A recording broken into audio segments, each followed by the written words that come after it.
Apa kabar pemirsa? Menemani waktu Anda, redaksi BCN hadir dengan berita-berita yang teraktual, berimbang dan terpercaya. Bersama saya Indri, inilah redaksi BCN selengkapnya.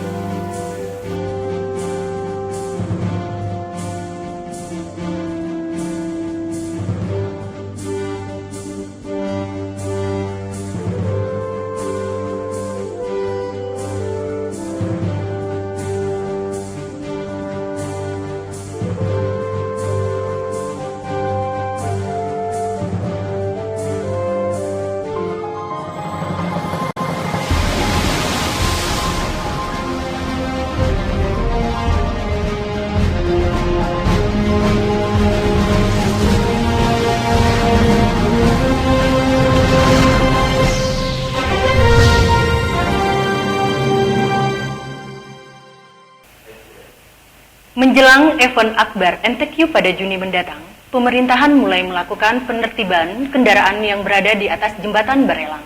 Hal ini dilakukan karena yang akan datang bukanlah hanya tamu dari Batam dan Kepri, melainkan dari kota seluruh Indonesia.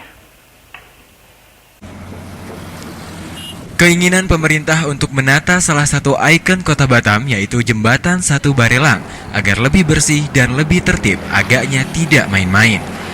Pasalnya, pemerintah menganggap bahwa Jembatan Barelang bakalan menjadi salah satu tempat yang akan dikunjungi tamu yang berasal dari se-Indonesia yang akan datang pada MTQ mendatang. Setiap akhir pekan, ada petugas dari Direktorat Pengamanan atau Ditpam BP Kawasan melakukan penertiban atas kendaraan yang memarkir kendaraan di atas jembatan. Meski sudah ada aturan tidak boleh memarkir kendaraan di sana, namun tetap saja ada yang membandel. Padahal saat ini sudah ditetapkan bahwa selama menjelang pelaksanaan MTQ, pemerintah akan mensterilkan kawasan tersebut. Karena selain sudah menjadi peraturan bahwa tidak boleh ada kendaraan yang diparkir di sana, pemerintah sudah menyediakan tempat parkir di area tersebut. Wali Kota Batam Ahmad Dahlan mengungkapkan, menjelang MTQ ia berharap agar masyarakat ikut menjaga dan menata, termasuk mengawasi Jembatan Barelang yang menjadi ikon Batam. Data, kemudian wisatawan berkunjung dengan tenang dan nyaman di Batam, perasaannya nyaman dan tenang. Yang kedua adalah kita mengharapkan ada dari Indonesia datang ke Batam dan juga masyarakat provinsi Kepulauan Riau dari Tanjung Pinang, dari Kupang, Karimun, Natuna, Anambas hingga datang ke Batam semua karena kita tuan rumah provinsi Kepri. Bukan Batam, tapi tuan rumahnya provinsi Kepri. Tapi dilaksanakan tidak Tanjung Pinang, tapi dilaksanakan. Dari Barelang, Teguh Joko Lismanto, BCN TV melaporkan. Upaya puluhan warga Ruli Kampung Pendawa, Kelurahan Sungai Binti, yang terancam digusur saat memperjuangkan hak mendapatkan ganti rugi, akhirnya menemukan kejelasan saat ini. Tim yang dibentuk oleh warga sudah melakukan pendataan terhadap warga Ruli di sana yang belum mendapatkan ganti rugi. Hanya tinggal menunggu persetujuan dari pihak perusahaan pusat. 3 tahun lebih warga Kampung Pendawa, Kelurahan Sungai Binti, Sagulong, yang menunggu janji pembayaran ganti rugi lahan yang mereka tempati, akhirnya menemui kejelasan. Urung digusurnya puluhan kepala keluarga yang masih bertahan di sana oleh tim terpadu. Akhirnya warga dan perusahaan sepakat memilih jalan tengah. Perusahaan melalui tim yang dibentuk oleh masyarakat sebagai perwakilan sudah melakukan pendataan. Pendataan ini dilakukan sebagai upaya dari perusahaan untuk mendapatkan data yang valid sehubungan dengan masih adanya warga yang belum mendapatkan ganti rugi dari PT HJS. Firdaus, salah satu anggota tim yang dipasrahkan oleh warga di sana untuk memverifikasi data warga di lapangan dan menentukan siapa warga yang berhak untuk mendapatkan ganti rugi.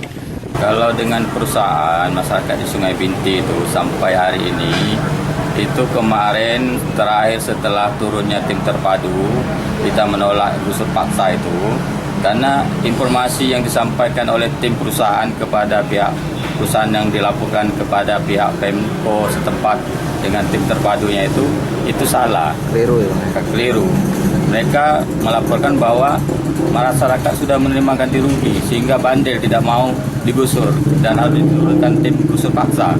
Jadi Padahal yang terjadi yang sebenarnya masyarakat di sana ada yang dibayar, ada yang belum dibayar.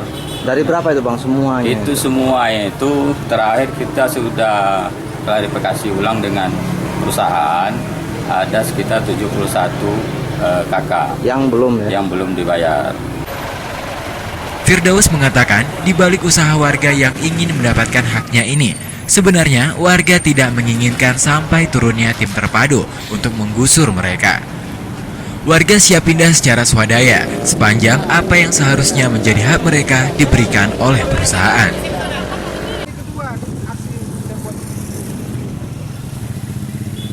Dari Sagulung, Teguh Joko Lismanto, BCN TV melaporkan. Warga yang tinggal di Kecamatan Sungai Beduk patut waspada. Pasalnya pada Februari ini sudah ada satu kasus balita meninggal dunia yang disebabkan karena penyakit demam berdarah. Warga sudah melaporkan kejadian ini ke Puskesmas Sungai Pancur dan Dinas Kesehatan. Hasilnya, Dinas Kesehatan Kota Batam turun langsung melakukan fogging ke lokasi di sekitar perumahan warga yang terdapat korban tewas karena kasus demam berdarah. Pengasapan atau fogging yang dilakukan oleh Dinas Kesehatan Kota Batam ini didampingi langsung oleh staf Puskesmas Sungai Pancur.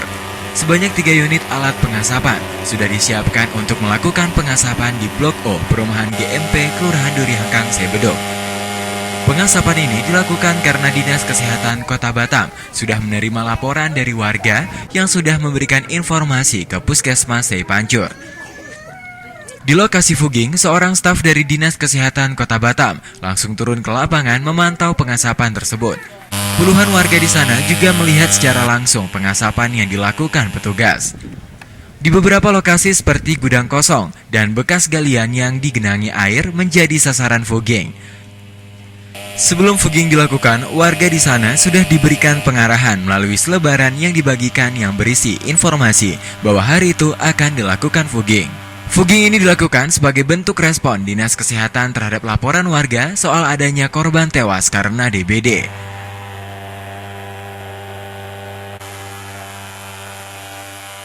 Artinya saat ini DBD masih jadi ancaman utama.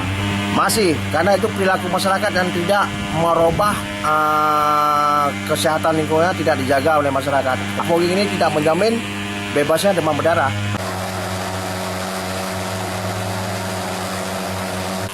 Warga yang mengetahui fogging ini pun menyambut baik bantuan fogging yang dilakukan pemerintah.